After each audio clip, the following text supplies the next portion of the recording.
રાધે રાધે. આજે આપણે એક એવા વિષયમાં ઊંડા ઉતરવાના છીએ જે કદાચ આપણા બધાના મનમાં ક્યાંક ને ક્યાંક ચાલતો જ હોય છે. હમ આપણે શ્રીહિત પ્રેમાનંદ ગોવિંદ શરણજી મહારાજના એક સત્સંગની ચર્ચા કરીશું. આ જેમની ભજન માર્ગ ચેનલ છે યુટ્યુબ પર, એના પરથી. બરાબર. અને આ કોઈ સામાન્ય પ્રવચન નથી, પણ ભક્તો દ્વારા પૂછાયેલા સીધા, તીખા અને એમ કહી શકાય કે વ્યવહારુ સવાલોના જવાબો છે. બિલકુલ. અને આજનો આપણો હેતુ માત્ર એ જવાબોને ફરીથી કહેવાનો નથી, પણ એમાંથી એવા મોતી શોધવાનો છે જે આપણા રોજિંદા જીવનમાં કામ લાગી શકે. હા, આપણી નોકરીમાં, આપણા સંબંધોમાં, આપણી આંતરિક શાંતિ માટે. સવાલ એ છે કે શું હજારો વર્ષ જૂનું આધ્યાત્મિક જ્ઞાન એ આજના જમાનાની સમસ્યાઓનો ઉકેલ આપી શકે છે? એ જ તો જોવાનું છે. ચાલો ને પહેલો જ સવાલ લઈએ. બહુ મોટો છે. એક એસા શબ્દ જે આપણે સાંભળો તો ઘણીવાર છે, પણ કદાચ સમજ્યા નથી. માયા. માયા. મહારાજજીને પૂછવામાં આવ્યું કે આ માયા શું છે, અને એમનો જવાબ બહુ સરળ છતાં ગહન છે. તેઓ કહે છે કે વેદ કહે છે સર્વમ ખલમિદમ બ્રહ્મ, એટલે કે બધું જ બ્રહ્મ છે, એક જ ચેતના છે. બરાબર. પણ જે શક્તિ આપણને આ એકતા જોવા નથી દેતી અને બધું અલગ અલગ દેખાડે છે, એ માયા છે. અને આ કોઈ હવામાં વાત નથી, ખબર છે? એમણે એને એકદમ જમીન પર લાવી દીધી. માયા એટલે શું? તો કે મેં ઓર મોર. હું અને મારું. બસ આ બે શબ્દોમાં આખી માયા સમાઈ ગઈ. મારો પરિવાર, મારા પૈસા, મારી સફળતા, અરે મારું અપમાન. જ્યાં સુધી આ હું અને મારું છે ત્યાં સુધી આપણે માયામાં જ છીએ. સાચી વાત. મને તો લાગે છે કે આજના મનોવિજ્ઞાનમાં જેને એગોસેન્ટ્રિક વર્લ્ડ વ્યૂ કહેવાય છે ને, આ એની જ વાત છે. આપણી આખી દુનિયા આપણા અહંકારની આસપાસ ફરે છે. આ બહુ રસપ્રદ મુદ્દો છે. એટલે માયા કોઈ બહારની વસ્તુ નથી, પણ આપણી અંદર રહેલો એક દ્રષ્ટિકોણ છે. અને મહારાજજી એથી પણ આગળ જાય છે. એ માયાનું એક સૂક્ષ્મ સ્વરૂપ બતાવે છે, ચાહ. ઈચ્છા. હા, ઈચ્છા. જીવવાની ઈચ્છા, ભોગવવાની ઈચ્છા, મોટો બનવાની, પ્રસિદ્ધિની. એ કહે છે કે આ ચાહ જ બધાને નચાવી રહી છે. હા, અને એમાં કોઈ સાચું ખોટું નથી જોતી. કોઈ ખોટા રસ્તે પોતાની ઈચ્છા પૂરી કરે છે, તો કોઈ ધર્મના નામે કરે છે. પણ જ્યાં સુધી ઈચ્છા છે ત્યાં સુધી બંધન છે. અને આનો વિરોધી શબ્દ છે અચાહ, એટલે કે ઈચ્છા રહિત અવસ્થા. એમને તો ત્યાં સુધી કહ્યું કે જે વ્યક્તિમાં કોઈ ચાહ નથી, જેને કશું જ નથી જોઈતું, તે સાક્ષાત ભગવાન સ્વરૂપ છે. વાહ. કારણ કે જ્યારે બધી જ ઈચ્છાઓ શાંત થઈ જાય ત્યારે જ પરમાત્માનું સ્વરૂપ પ્રગટ થાય છે. પણ અહીં એક સવાલ થાય, શું ઈચ્છા વગર જીવવું શક્ય છે? આપણને તો ડગલે ને પગલે કંઈક ને કંઈક જોઈતું હોય છે. બરાબર. તો પછી આ ચાહ જેવી જાળમાંથી બહાર કેવી રીતે નીકળવો? અને આના પર જ એક ભક્તે બહુ જ સુંદર સવાલ પૂછ્યો કે લગાવ એટલે કે આસક્તિ એ કેવી રીતે છોડવી? અને જવાબ, જે શરૂઆતમાં આમ વિરોધાભાસી લાગે, તે અદ્ભુત છે. જવાબ એ નથી કે લગાવ છોડી દો. જવાબ છે લગાવને સાચી જગ્યાએ લગાડી દો. ઓહ. સંસારનો લગાવ ત્યારે જ છૂટશે જ્યારે પરમાત્મા સાથે લગાવ થશે. આ એક ખાલી જગ્યા ભરવા જેવું છે. તમે એક વસ્તુ ત્યારે જ છોડી શકો જ્યારે તમારા હાથમાં એનાથી વધુ સારી વસ્તુ આવે. આ તો પેલી વાત થઈ કે નાના બાળક પાસેથી કોઈ રમકડું છોડાવવું હોય તો એને ઝૂંટવી લેવાને બદલે એને એનાથી વધુ આકર્ષક કોઈ ચોકલેટ આપી દો. બસ એ જ. બાળક રમકડું આપોઆપ મૂકી દે છે. સંસારનો લગાવનું પણ એવું જ છે. પણ સવાલ એ છે કે ભગવાન સાથે લગાવ કેવી રીતે કરવો? એ કોઈ વ્યક્તિ તો નથી કે મળીને વાત કરી શકાય. એના માટેનો રસ્તો પણ બતાવ્યો છે. અને એ 3 પગથિયાનો બનેલો છે. નામ જપ, લીલા કથા અને ભક્તો કા સંગ. ભગવાનના નામનું સતત સ્મરણ, એમની લીલાઓ અને કથાઓનું શ્રવણ, અને એવા લોકોનો સંગ જે આ માર્ગ પર ચાલી રહ્યા છે. આ પ્રક્રિયા ધીમે ધીમે હૃદયને શુદ્ધ કરે છે. એટલે હૃદય શુદ્ધિ મુખ્ય છે. ચોક્કસ. શુદ્ધ થયેલું હૃદય સ્વાભાવિક રીતે જ ભગવાન તરફ આકર્ષાય છે, જેમ લોખંડ ચુંબક તરફ ખેંચાય. અશુદ્ધ હૃદય સંસાર તરફ ખેંચાયેલું રહે છે. આ નામ જપની વાત બીજા એક સંદર્ભમાં પણ આવી. એક ભક્તે પૂછ્યું કે કોઈ આપણને કડવા શબ્દો કહે, અપમાન કરે, તો એની અસરથી કેવી રીતે બચવું? હા, જે આજકાલ સોશિયલ મીડિયા પર તો બહુ સામાન્ય છે. બિલકુલ. અને ત્યાં પણ જવાબ એ જ હતો. નામ જપ. મહારાજજી કહે છે કે નામ જપ કરવાથી હૃદયની આસપાસ આનંદ કા કવચ બની જાય છે. આ કવચનો વિચાર બહુ શક્તિશાળી છે. એનો અર્થ એ છે કે તમારી ખુશીનો સ્ત્રોત બહારથી આવતી પ્રશંસા કે નિંદા પર નિર્ભર નથી રહેતો. એ અંદરથી આવે છે. હા, તે અંદરથી ભગવાનના આનંદમાંથી આવે છે. પછી કોઈ વખાણ કરે તો અભિમાન નથી આવતું અને કોઈ ગાળો દે તો દુઃખ નથી થતું, કારણ કે તમારું પાત્ર પહેલેથી જ આનંદથી છલોછલ છે. વાહ. એમાં બહારથી કંઈ ઉમેરવાની કે ઘટાડવાની જગ્યા જ નથી. આ સ્થિતિ કોઈ કપડાં બદલવાથી નથી મળતી, પણ સાધનાથી મળે છે. આ બધી વાતો વૈરાગ્ય અને ત્યાગની લાગે છે. પણ જે લોકો પરિવાર સાથે રહે છે, જેમને નોકરી, ધંધો અને જવાબદારીઓ છે, એમના મનમાં તરત સવાલ થાય કે આ બધું અમારા માટે કેવી રીતે શક્ય બને? સાચી વાત છે. એકદમ સ્પષ્ટ અને કડક છે. ના. ના. હા. આ માટે એક મ્યાનમાં 2 તલવારની ઉપમા આપવામાં આવી. ભોગની ઈચ્છા અને ભગવાનની પ્રાપ્તિની ઈચ્છા, આ બે એક જ હૃદયમાં એકસાથે ન રહી શકે. જ્યાં સુધી મનમાં ભૌતિક સુખો, સત્તા અને સંપત્તિની મહિમા છે, ત્યાં સુધી પરમાત્માનું લક્ષ્ય બની જ ન શકે. આ સાંભળીને કોઈ પણ ગૃહસ્થને ચિંતા થઈ શકે. મને પણ થઈ. શું એનો અર્થ એ છે કે બધું છોડીને ભાગી જવું? ના ના, મહારાજજી કહે છે ના, ક્યાંય ભાગવાની જરૂર નથી, વેશ બદલવાની જરૂર નથી. ફક્ત સોચ બદલની હે. બસ વિચાર બદલવાનો છે, દ્રષ્ટિકોણ બદલવાનો છે. તમે જે પણ કરી રહ્યા છો એનો ઉદ્દેશ્ય બદલી નાખો. આ જ આખા ઉપદેશનો સાર છે નહીં? એકદમ. દાખલા તરીકે તમે પરિવારનું પાલન પોષણ કરો છો. અત્યાર સુધી તમે વિચારતા હતા કે આ મારું પરિવાર છે, મારી જવાબદારી છે. હવે એ દ્રષ્ટિકોણ બદલીને વિચારો કે આ ભગવાને મને સોંપેલો પરિવાર છે અને હું એમની સેવા કરી રહી છું. કામ એ જ છે. કામ નથી બદલાતું? ના. નોકરી પર જવાનું, બાળકોને ભણાવવાના, ઘર ચલાવવાનું, પણ પાછળનો ભાવ બદલાઈ ગયો. જે કર્મ પહેલા બંધન હતું તે હવે સેવા બની ગયો.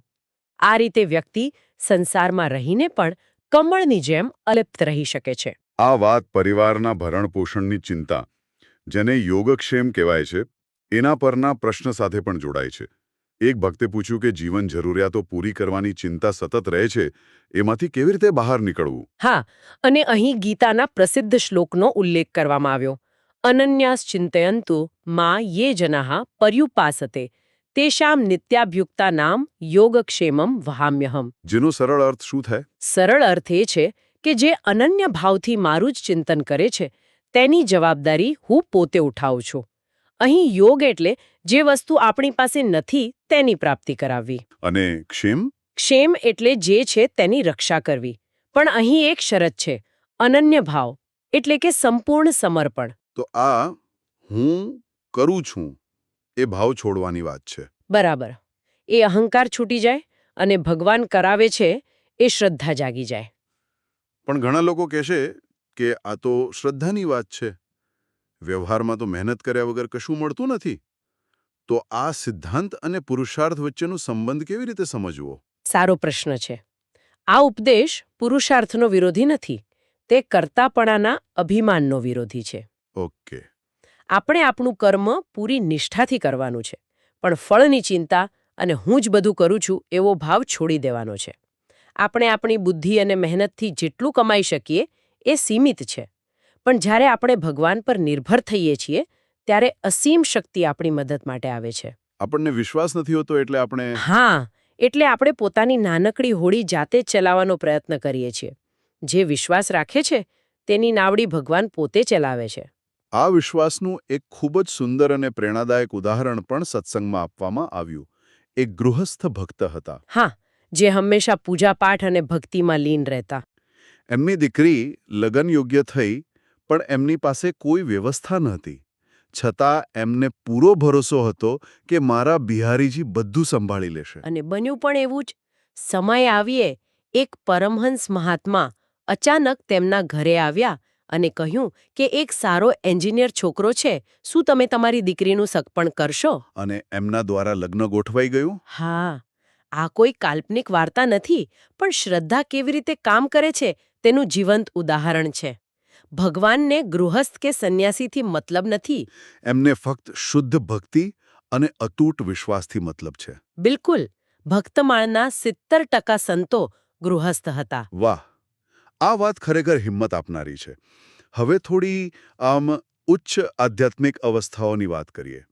એક પ્રશ્ન અવધૂત અવસ્થા વિશે હતો. આ શું છે? સાંભળવામાં આ શબ્દ બહુ રહસ્યમય લાગે છે. હા, અવધૂત એ એક અત્યંત ઉચ્ચ આધ્યાત્મિક અવસ્થા છે.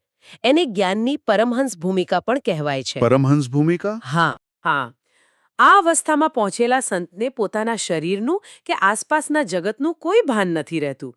એ શું ખાઈ રહ્યા છે, શું પહેર્યું છે, ક્યાં બેઠા છે, એ બધી બાબતોથી પર થઈને ફક્ત પરમાત્મામાં જ લીન રહે છે. એટલે એમના માટે સારું ખરાબ, ગંદકી સ્વચ્છતા બધું એક સમાન થઈ જાય છે. આ સાંભળવામાં આદર્શ લાગે. પણ શું સામાન્ય માણસ માટે આમાંથી કોઈ પ્રેરણા લેવા જેવી છે? શું આપણે પણ એ સ્તરે પહોંચવાનો પ્રયત્ન કરવો જોઈએ? ચોક્કસ. આ કોઈ જન્મજાત સ્થિતિ નથી, પણ કઠોર સાધનાનું પરિણામ છે.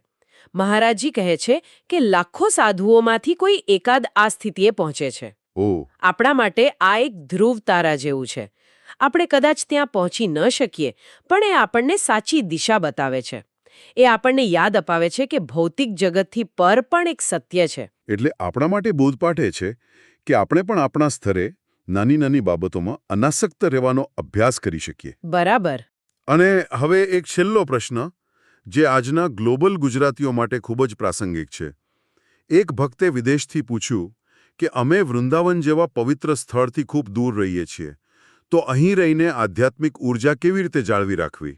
હા, અને જવાબ બહુ જ આધુનિક અને વ્યવહારુ હતો. શું હતો? જવાબ હતો, તમારા મોબાઈલનો સદુપયોગ કરો. ઓનલાઈન સત્સંગ સાંભળો, વૃંદાવનના કાર્યક્રમો જુઓ. વાહ! આ પાછળનો સિદ્ધાંત બહુ ગહન છે. ઉપસ્થિતિ વહી હોતી હૈ જહાં હમારા મન હોતા હૈ. આપણી ખરી હાજરી ત્યાં જ હોય છે જ્યાં આપણું મન હોય છે. ઓહો, આ બહુ મોટી વાત છે. જો તમે લંડનમાં બેસીને પણ મનથી વૃંદાવનનું ચિંતન કરો છો, મનથી યમુનાજીમાં સ્નાન કરો છો, મનથી બાંકે બિહારીના દર્શન કરો છો, તો તમને વૃંદાવન વાસનું જ ફળ મળે છે. અને એનાથી ઉલટું પણ એટલું જ સાચું છે, નહીં? જો કોઈ વૃંદાવનમાં બેસીને પોતાના મુંબઈના ધંધાની ચિંતા કરતો હોય, તો એ શારીરિક રીતે વૃંદાવનમાં હોવા છતાં માનસિક રીતે મુંબઈમાં જ છે. એને કોઈ આધ્યાત્મિક લાભ નહીં મળે. આનાથી તો સાધના દરેક વ્યક્તિ માટે દરેક જગ્યાએ સુલભ બની જાય છે. તમારું શરીર ક્યાં છે એના કરતાં તમારું મન ક્યાં છે એ વધુ મહત્વનું છે. બિલકુલ. બધા લોકો વૃંદાવનમાં આવીને રહી નથી શકતા. એટલે ઉપાય એ જ છે કે જ્યાં પણ રહો, પોતપોતાના કામકાજ કરતા રહો અને મનથી વૃંદાવન સાથે, પોતાના ઈષ્ટ સાથે જોડાયેલા રહો. નામ જપ કરતા રહો. હા, અને જ્યારે સમય મળે, તક મળે, ત્યારે દર્શન કરવા આવી જાઓ. ટેકનોલોજી જે ઘણીવાર આપણને ભટકાવે છે, તે જ ટેકનોલોજી આપણને જોડી પણ શકે છે. તો આ આખી ચર્ચાને અંતે આપણે ક્યાં પહોંચ્યા? જો મારે આખા વાર્તાલાપનો સાર એક વાક્યમાં કહેવો હોય, તો એ છે કે આધ્યાત્મિકતા સ્થળ, વેશ કે કર્મકાંડ બદલવા વિશે નથી, પણ આંતરિક દૃષ્ટિકોણ, આપણી સોચ બદલવા વિશે છે. એકદમ સાચું. હું અને મારુંના કેન્દ્રમાંથી બહાર નીકળીને સમર્પણ અને શ્રદ્ધાના જીવન તરફ વળવાની આ યાત્રા છે. અને આ યાત્રા માટેનું મુખ્ય સાધન? એ જ જે વારંવાર સૂચવાયું છે, ખૂબ જ સરળ છતાં શક્તિશાળી, ભગવાનના નામનો જપ. એ માયાના સંસારમાં એક મજબૂત આધારસ્તંભ છે, નકારાત્મકતા સામે એક રક્ષણાત્મક કવચ છે, અને પરમાત્મા સાથે લગાવ કેળવવાનું શ્રેષ્ઠ માધ્યમ છે. અને હા, આજના આ વિશ્લેષણ માટે જે સ્ત્રોતનો ઉપયોગ થયો છે, તે અને આવા અન્ય પ્રેરણાદાયી વિષયો પર વધુ માહિતી સેવક માધવ જસાપરા દ્વારા gujaratitv.com પર પણ ઉપલબ્ધ છે. તો ત્યાં પણ જરૂર મુલાકાત લઈ શકાય છે. આ આખો ઉપદેશ એ તરફ ઇશારો કરે છે કે આપણી મોટાભાગની સમસ્યાઓ આપણા ખોટા દ્રષ્ટિકોણથી જન્મે છે. આપણે ભૂલથી પોતાને કર્તા માની બેઠા છે અને આખી દુનિયાનો ભાર પોતાના માથે લઈને ફરીએ છીએ. બરાબર.